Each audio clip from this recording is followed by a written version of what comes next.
Right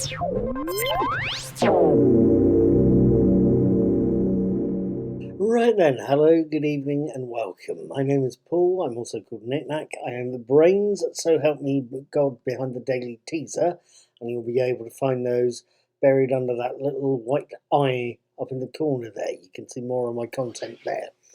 Like I say, my name is Paul. I usually do a brain teaser quiz called the Daily Teaser, but I also talk about films when I get a chance to see one, and about TV shows I've watched.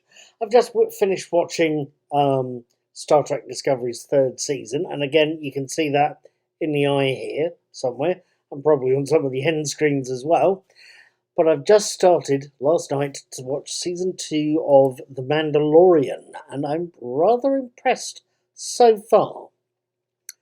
Let me try and tell you about the episode, though. Episode 1, Chapter 9, The Marshal, opens with a summary of the first season of The Mandalorian and then moves on, showing us that the Mandalorian himself, Pedro Pascal, is still accompanied by the child.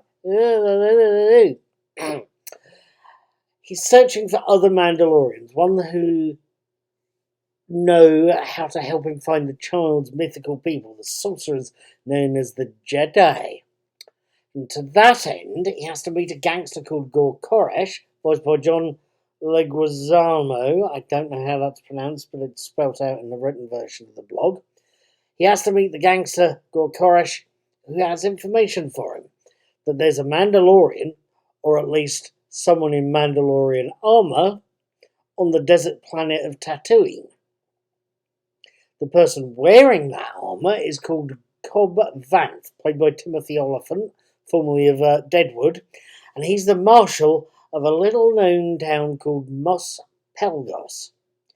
Vanth is happy to let the Mandalorian have the armor. It rightly belongs to the people of Mandalore after all. There is just one little thing. The Mandalorian needs to earn it, and the town needs a hand with a little problem.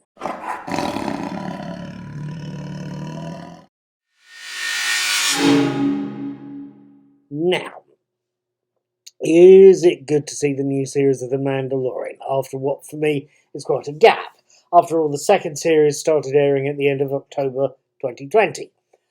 Frankly, at the time I was glued to Watchmen, which is worth watching, and Fury from the Deep, the old Patrick Troughton Doctor Who episodes at the time, and I was planning on watching Star Trek Discovery's third season next. Possibly a mistake. I could have watched The Mandalorian first. So it's possibly a mistake, but a mistake with a bonus. Star Trek Discovery's third season is a cracking little series that takes the show in an interesting direction. It's rebooted. I'm digressing, though. This first episode of The Mandalorian reintroduces us to Din Djarin, the main character, reintroduces us to the child, to supporting characters, old and new, and to the background world of this part of the Star Wars universe. And it gives us an entertaining opening story with a mission, stopping a crate dragon, as well as giving us something of a mystery. That bald guy at the end of the episode, who is that? We don't know yet. But at any rate, it's a conundrum. It's worth sitting around for, probably. Granted, there's maybe not a plot hole, but a sort of design hole. It's about the only one. It's the dragon itself. I think they've frankly swiped the idea from the book Dune. You're possibly aware that Franco-Chilean director Alejandro Jodorowsky tried making a version of Frank Herbert's Dune in the mid-70s and shot his incredibly expensive vision of the story to every Hollywood studio that would listen, including 20th Century Fox, the original distributors of Star Wars. Desert planets, mystical warriors, tyrannical emperors, and tyrannical empires. You tell me where George Lucas got the idea, because I'm blowed if I know it. At any rate, we see an episode that centres around a great crate dragon, and I got sitting there thinking, oh, they've nicked that from Dune. It's a sandworm. Or it's their take on a sandworm. Deary, deary me. At any rate, and I think it's something to mention, Terry Pratchett once made a very good point. He was been criticised for writing escapist literature, and he actually argued that escapist literature was a good thing, especially if you were escaping to rather than escaping from. And he also always used to argue that escapist literature covered many shapes. It went from EastEnders to Doctor Who to Shakespeare to all sorts of things. I think frankly, I think he would have also included westerns, even if they were westerns with laser guns and 200-foot long giant snakes. They're elephants.